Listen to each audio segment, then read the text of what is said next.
Let's start this one with a trigger warning. If you find that you are unable to respond to criticism of sexism, misogyny and/or internet anonymity without randomly arranging terms such as SJW, white knight, cuck, kill yourself, bitch, whore, rape, snowflake, professional victims, PC gone mad, First Amendment, feminazi, fuck and other assorted expletives into grammatically dubious and arbitrarily capitalised boilerplate, then you may find the following video both intellectually and emotionally challenging. A strong and potentially damaging knee-jerk response or indeed extreme overreaction may result. You have been warned. Hello there. So one thing that comes up quite a bit when I'm discussing things online in various fora, and also actually I've had a number of emails about this, relates to my stance on anonymity. Online anonymity, pseudonyms, etc., avatars, etc. So I thought I'd put a video together to just summarise and hopefully head off any of those misconceptions, of which there are many, and misrepresentations, of which there are also many out there in terms of my particular stance on anonymity.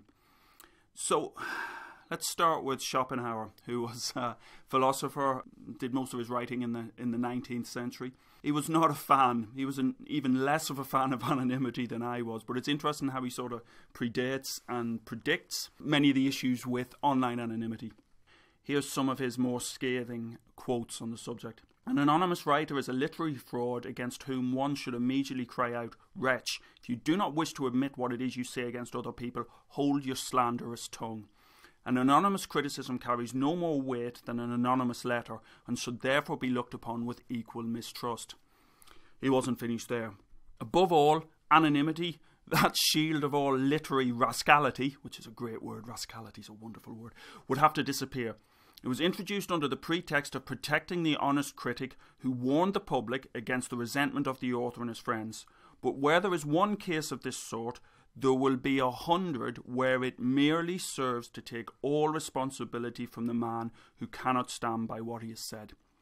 So I'm a fairly fierce critic, but it's interesting that, stretching back a couple of centuries, we've had these issues with anonymity.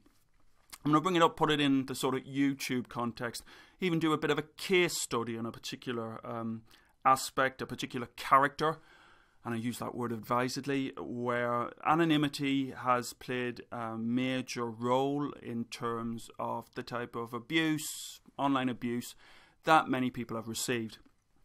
And I will get back to this and I will stress this again, but I'll just for the record state this right now. I am not for 1 second suggesting that we ban anonymous commenting. How would we do that? How would we actually in practice do that? I am not suggesting we censor. You go ahead, say what you want. For those of you who get a great deal of pleasure in terms of spewing out bile and vitriol from behind cover of a pseudonym. Go ahead and do that, and I will criticise you. And I will continue to criticise you. You have your freedom of speech, I have my freedom of speech. And let's work that through and see where we're going with that. Are there virtues of anonymity? Well, I'm going to try and keep this as balanced as possible. Yes, of course there are virtues of anonymity in terms of somebody who's writing in a repressive regime, and those who fear for their life, fear for their careers, etc. Of course, anonymity is important, and anonymity has a long literary tradition. I'll say that again, has a long literary tradition. There are important reasons why anonymity should be there. Piling bile and vitriol on people in YouTube and online in other fora, threatening them with rape and murder threats, is not particularly one of the best reasons for anonymity. You can find, as I say, here's from the New York Times a while back, the virtues of anonymity. But even this, kicks off. This man is writing, as you can see, Daniel J. Solove, I hope I've got the pronunciation correct, is speaking in defense of anonymity. You can see the loss of anonymity might make many people more civil, but it might also chill a lot of valuable expression. But notice how he starts. Notice his first line. Anonymity on the internet has often made people nastier and more crude in their speech. It allows them to speak and do things without having to take responsibility. And that's why this video is called Look Me in the Eye. Online trolls wouldn't dare to be so abusive to my face. It's about a cloak, it's about a cover. And what's deeply frustrating is that many of those people, and I've said this before many times, so for those of you who've been watching videos of this channel will know my particular thoughts on this, but I'll state it again.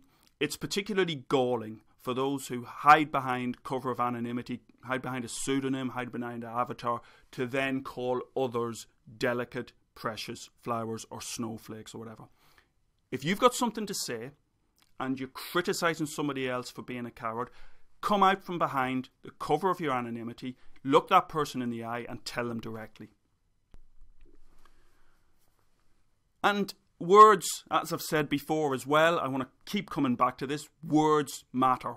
Words have effects. This is just pitiful. This is sickening. Cyberbullies haven't stopped targeting this 18-year-old even after she committed suicide. Sickening. And as you can see, there's an article here from Psychology Today, Internet trolls are narcissists, psychopaths and sadists. That might seem a bit strong, but it's actually based on a piece of work, peer-reviewed article. Bit of a halt there just in terms of peer-reviewed. I've said this before, I'm going to also say this again. Just because something is peer-reviewed does not mean it's the last word. So this is one study, and it's one study out of many. It reaches some interesting conclusions, but just because I see time and time again where arguments and debates online seem to rest entirely on peer-reviewed. If this peer-reviewed paper says that's the result, then that's the end of story. That's a remarkably credulous way and a remarkably unscientific way to behave.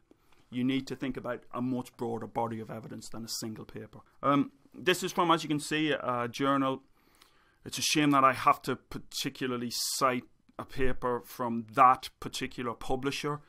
Many in the academic community are not at all comfortable with that particular publisher for reasons I might go into in another video, but not now.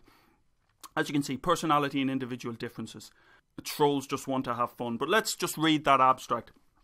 In 2 online studies, that's a fairly large sample size, total N is equal to 1215, respondents completed personality inventories and a survey of their internet commenting styles. Overall, strong positive associations emerged among online commenting frequency, trolling enjoyment and troll identity, pointing to a common construct underlying the measures. Both studies reveal similar patterns of relations between trolling and the dark tetrad of personality. Trolling correlated positively with sadism, psychopathy, Machiavellianism, using both enjoyment ratings and identity scores. Of all personality measures, sadism showed the most robust associations with trolling, and importantly, the relationship was specific to trolling behaviour. So as I say, this is a single study, but those are interesting findings at the very least in terms of the personality type that might gain enjoyment from trolling. That's the extreme end of the spectrum, I guess. You know, there's a wide range of different commenting behaviour, but something that connects it all online is described in this classic paper by a guy called John Suhler back in, it's 12 years ago, 2004, The Online Disinhibition Effect. And I'll put the link down there. You can find it very easily if you just Google for that title anyway. It's available online.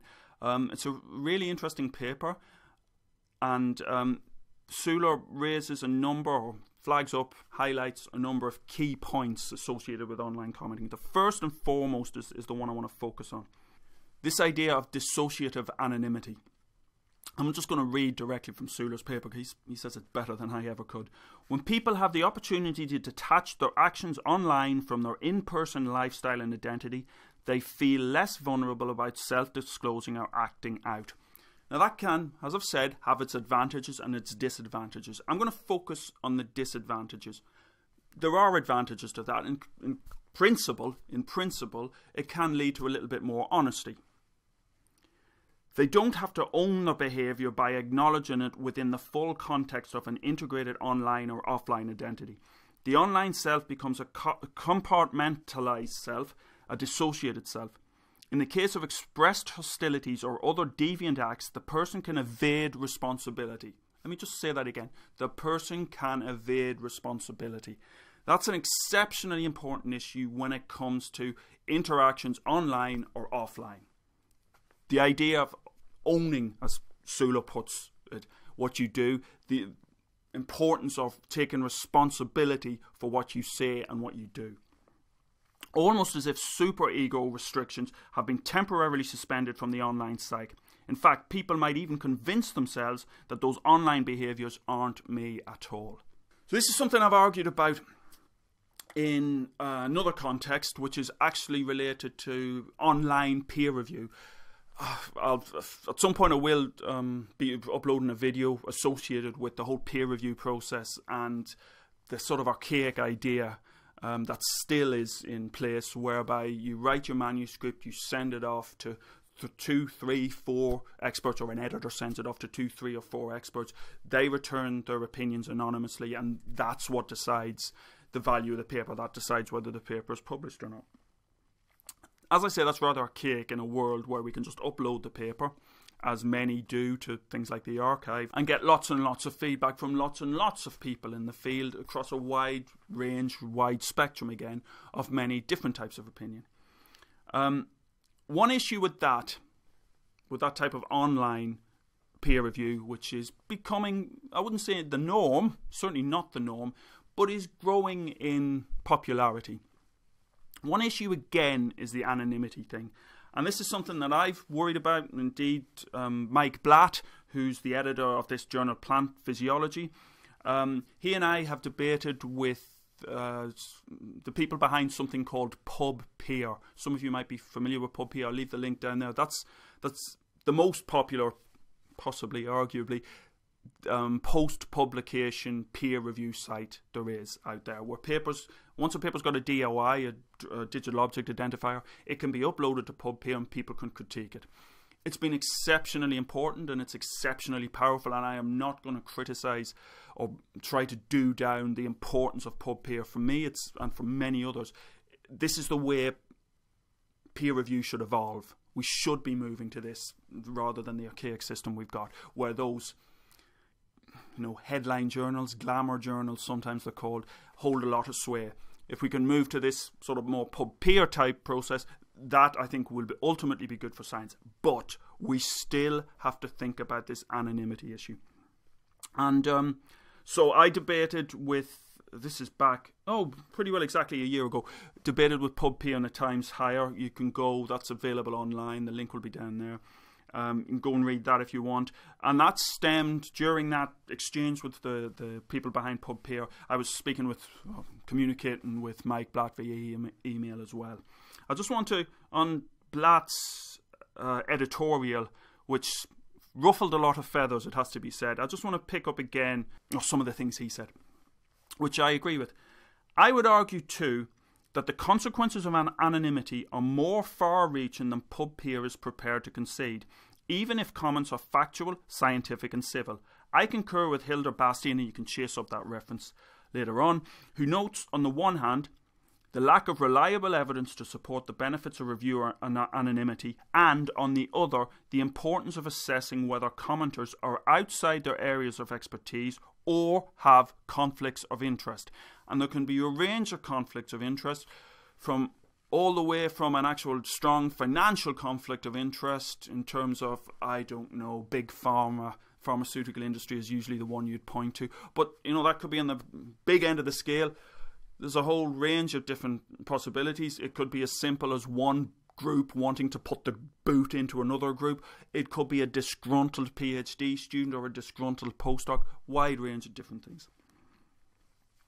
Anonymity can conceal much mischief and do great damage. Even PubPeer acknowledges that anonymity does allow low quality and bad faith comments to be made with impunity. PubPeer admits this, and it's clear. You can go and look at some of the PubPeer commentaries, and that, it's not so infrequent that happens. But argues that it is a necessary price to pay to encourage frank and worthwhile discussion.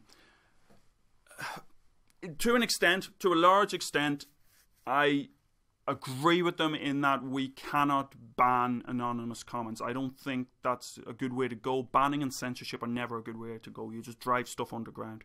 This point from Blatt here is extremely important. In my opinion, anonymity is intimidating in itself. Regardless of how polite a commenter may be, psychologically it wrong-foots the author from the start, and the price often is an absence of worthwhile discussion, if there is any discussion at all. Anonymity sets up an asymmetry in the communication. One person, when it comes to the authors of the paper, or when it comes to somebody who's made a YouTube video and not done that anonymously and put their face behind it, put themselves behind it, stood up to the YouTube world and said, this is me, these are my views. For somebody then to attack that anonymously, there's an asymmetry there. And that's a very dangerous asymmetry when it comes to useful, worthwhile communication, because you are immediately putting the back foot. You are immediately defensive. Because you go, well, I've stood up and I've expressed my opinions and I've done that openly. This person's attacking those opinions, but they're not doing it openly.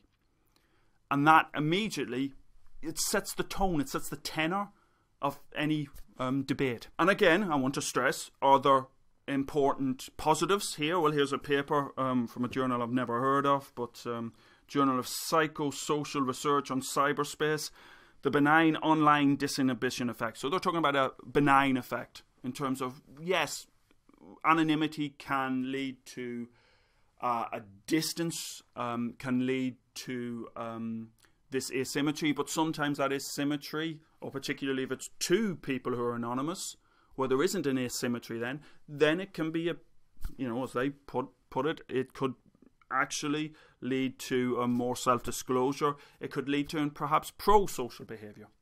And I'm not disagreeing at all. Anonymity has its benefits.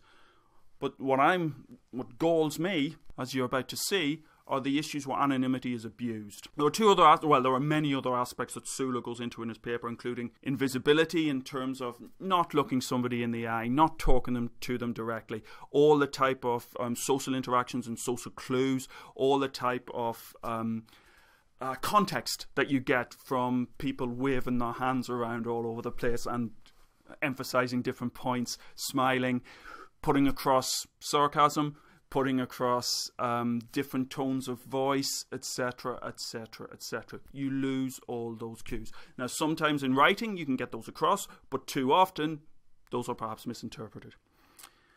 The asynchronous nature as well is something that Sula points to, in that you're not talking directly with somebody. This is a very unnatural environment for me. I'm sitting in my office on a Saturday evening talking directly to a camera.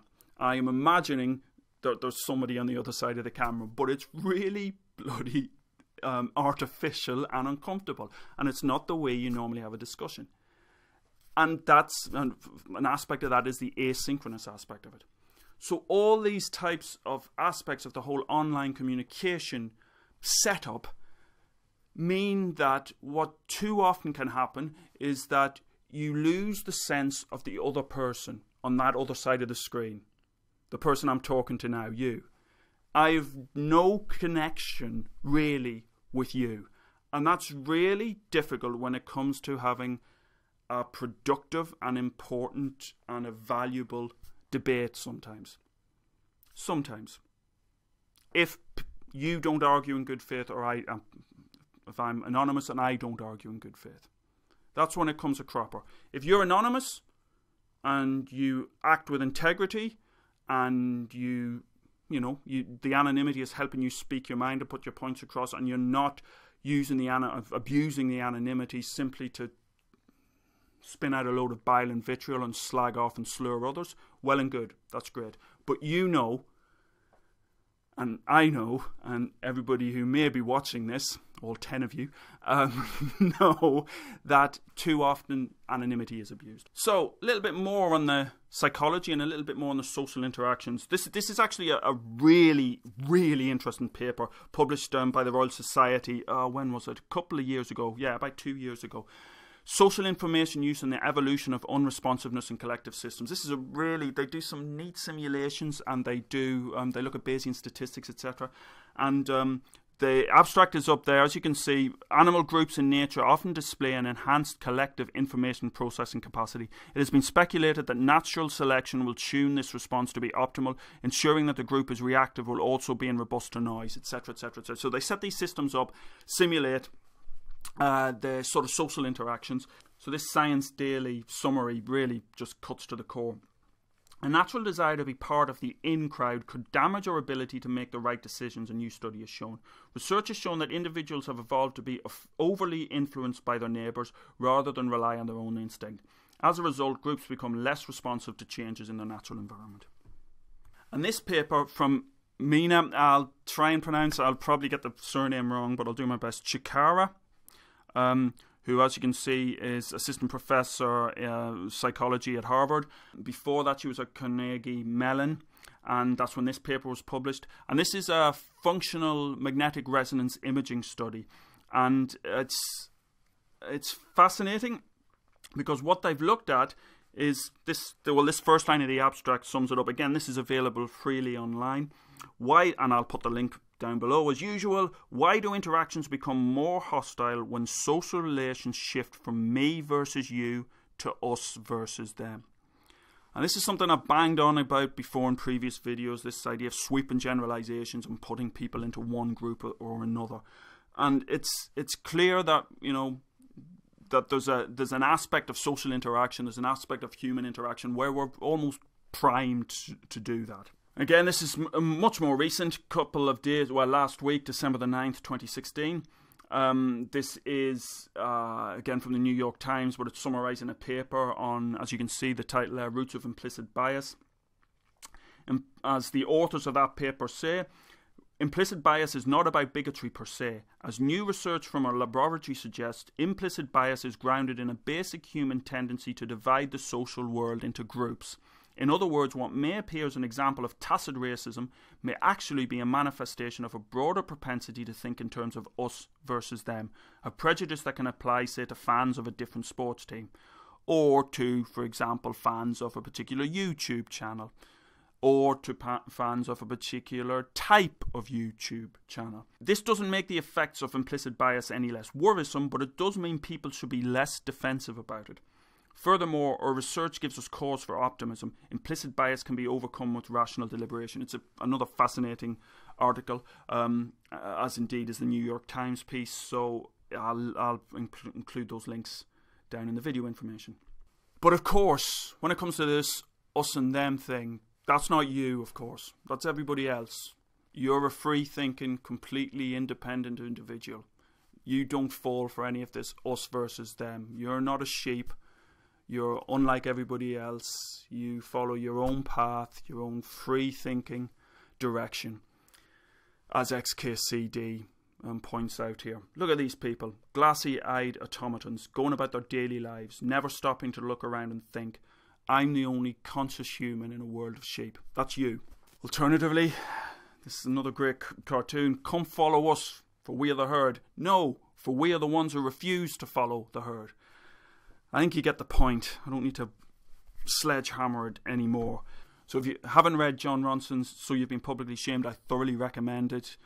Beg, borrow, steal it, or leave very large hints to your nearest and dearest about perhaps getting it as a present for you at Christmas. It's a fascinating, fascinating read about mob mentality online. And we're all, I will stress this again, we are all guilty of this to a greater or to a lesser extent.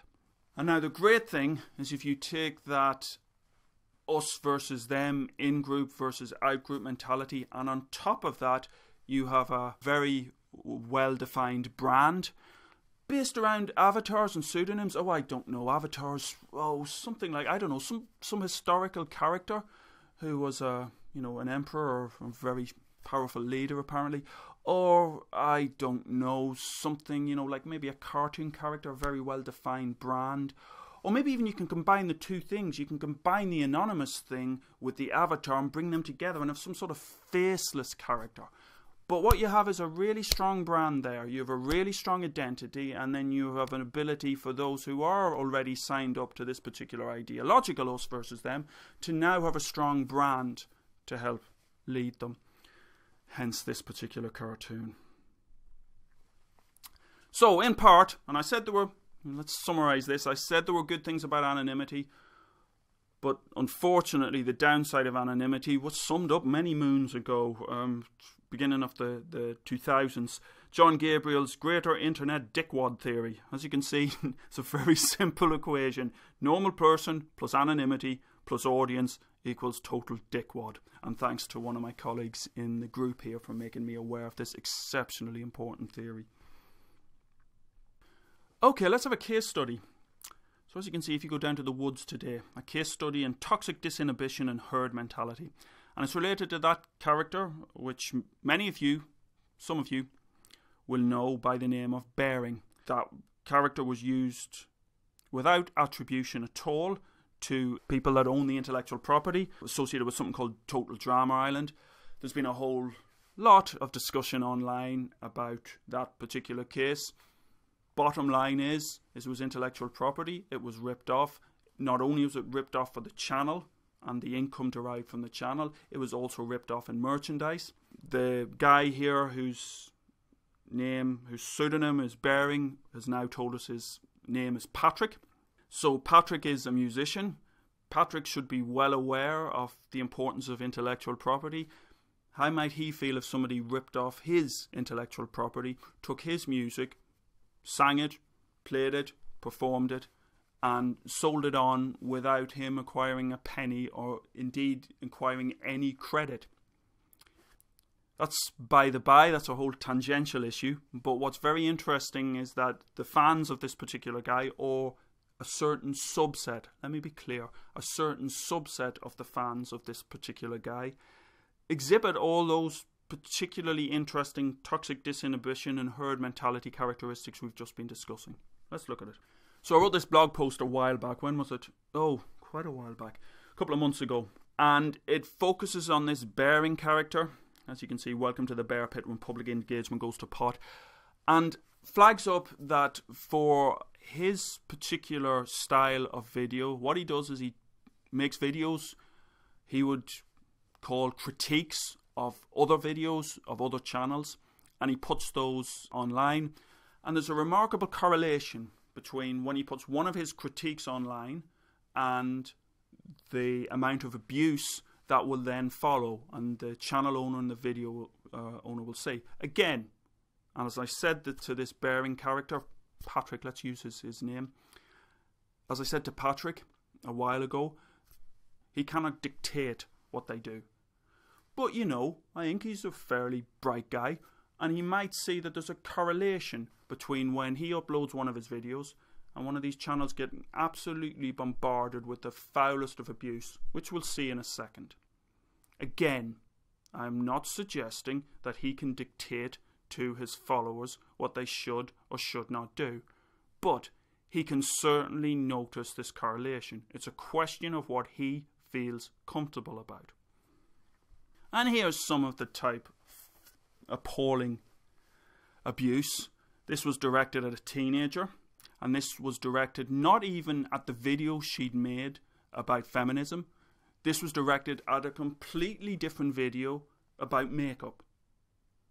And they just bombarded they bombarded the videos of her channel just completely indiscriminately, completely randomly, because the mob was so angry, was so incensed.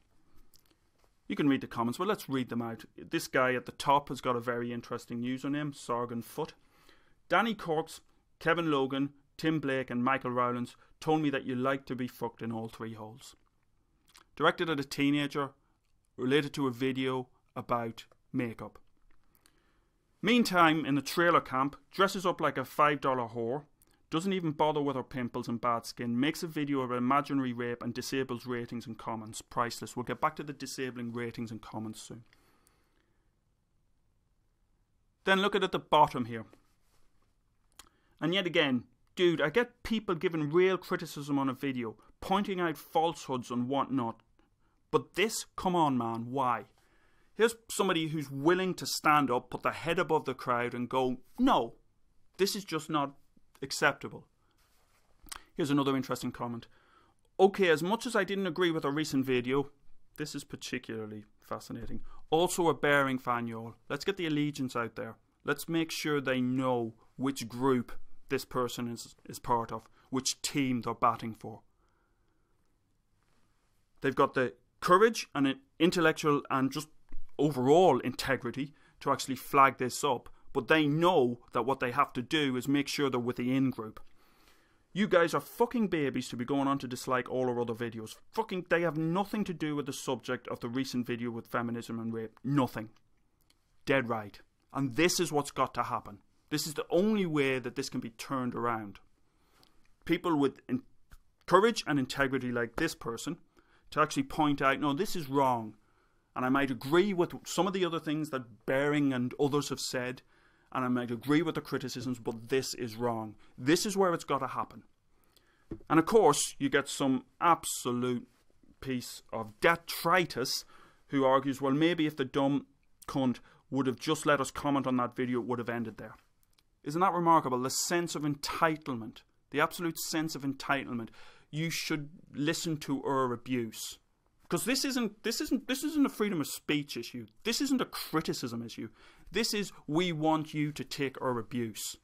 If you want more, to have a look at the type of video that this guy Patrick does, you can go, Christy Winters made a video a while back, just a couple of weeks ago, called Bearing the One Trick Pony, and you can see very many of the different videos he's made and the type of style in which he... Let's pursue this toxic disinhibition and herd mentality thing just a little bit more. Here's a couple more comments from under either Bearing's videos or other videos that Bearing has critiqued. This first one, this erection is permanent, sorry. She took down the comments and ratings, coward. Right.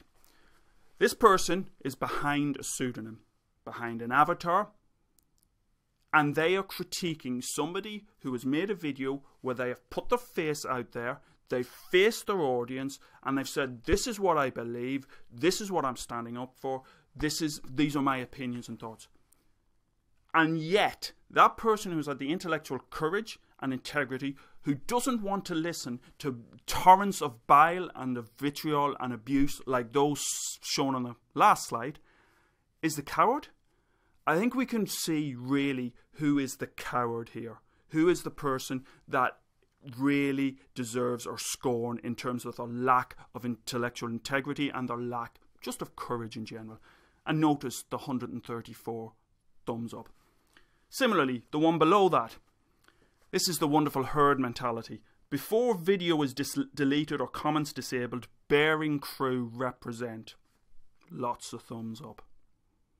But of course, these are all free-thinking individuals. They're not part of a mob. They're not part of an in-group or an out-group. They're all complete individuals. Yes, we're all individuals. So Patrick is also a musician, and I took a listen to some of his music. It's not really my thing, but there are some interesting lyrics in there, including this. This is Patrick. When humility and grace outweigh material gain, all the better we will be. All the better we will be. When humility and grace outweigh material gain. So I've waffled on at quite some length. Hank Green managed to summarise pretty well everything I've said over the course of the last, how long has it been? 30 minutes or something, in one tweet. I'ma just say it. Stirring up hatred in teenage boys might be a great way to build a YouTube channel, but it's a shitty thing to do. Frustrating misrepresentation number one is, what about bloggers writing under a repressive regime? Are they meant to give up their anonymity? No, but the vast majority of people I'm talking about here, including those on the last couple of slides, they're not writing under a repressive regime. They're not wonderful proponents of freedom of speech. They're cheapening the idea of freedom of speech. They're pissing on the graves of all those who came before us who fought for those type of freedoms. So, of course, if somebody's writing under a repressive regime, anonymity, you know, they're writing for their life, as it were. If their identity is discovered, they will, you know, they could lose their life. Of course, anonymity is so important there. Having said that, as this article I'm linking to here shows, there are those who will stand up, even under pain of death, and go, this is what I believe in. This is what's important to me. Frustrating misrepresentation number 2. So I get this a lot. Well, you're an academic, you've got tenure, you can say what you like. There is no such thing as tenure in the UK. Just look it up. Go and look up tenure in UK universities. It doesn't exist in the sense that you mean in terms of a US university. Here's just one example from the Telegraph a while back. Professors suspended from top university for giving off negative vibes. That's colleague Thomas Doherty from Warwick, which is just down the road from here. And he was suspended over accusations of inappropriate sighing. So no, it's not okay for academics. If we are seen to be bringing the university into disrepute, for example, then, you know, all bets are off. And in fact, there's something called the Research Assessment Exercise, now called the Research Excellence Framework, which has led to entire departments shutting down. It's led to people losing their jobs, being made redundant. So this is just an irritating misrepresentation that crops up time and again. Frustrating misrepresentation number 3. And I talked about this in the last video I made, but there's actually been quite recent developments along this front. But it's only the left who want safe spaces, no platforming or anti-freedom of speech. You're safe because you're on the left. Here's a great one in terms of freedom of speech. Nobody should be allowed to burn the American flag. If they do, there must be consequences, perhaps loss of citizenship or year in jail. I don't know how many of you are familiar with the late great Bill Hicks, because Hicks talked about flag burning a long time ago. Hey buddy, my daddy can't do the Texan accent, really sorry. Hey buddy, my daddy died for that flag. Really? Because I bought mine. Yeah, they sell them at Kmart. He died in the Korean War. Why? What a coincidence. Mine was made in Korea. No one, and I repeat, no one has ever died for a flag. They may have died for freedom, and if I can interject here, they may have died for what that flag represents, but that is also the right to burn flags if you want to. There's even a whole new era of McCarthyism. I've talked about this before in the context of a rather farcical petition, but that's extended a little bit. Academic witch hunts are back. The new McCarthyism, a sign of the stupidity of the post-truth era. And what we have here is a watch list onto which students who need to be protected from that nasty leftist propaganda can shop their professors, their teachers, their lecturers, put them on a list where they can be named and shamed. Those poor, delicate students who just can't somehow manage to tolerate an opinion that challenges their rather right-of-centre views. Shocking. Such delicate snowflakes. And what's happened is that this particular watch list has been trolled rather heavily. So you meant it, as you can see in the top right here. Please describe what this professor did that may justify adding him/her to the professor watch list. Bum, bum, bum. As a committed Trump supporter and regular reader of Breitbart, I object to the number of Nazis killed by Professor Jones. He is clearly biased against white fascist groups. He also regularly neglects his teaching to engage in anti-fascist activities. Just a joke, right? Just a joke. Stop rattling the keyboard for those of you who might identify with the sort of Breitbart side of things. Just a joke. Try not to be so sensitive. Free speech is so last century. Today's students want the right to be comfortable, indeed, and they want to be comfortable while they're on the right, as well, as we've just seen.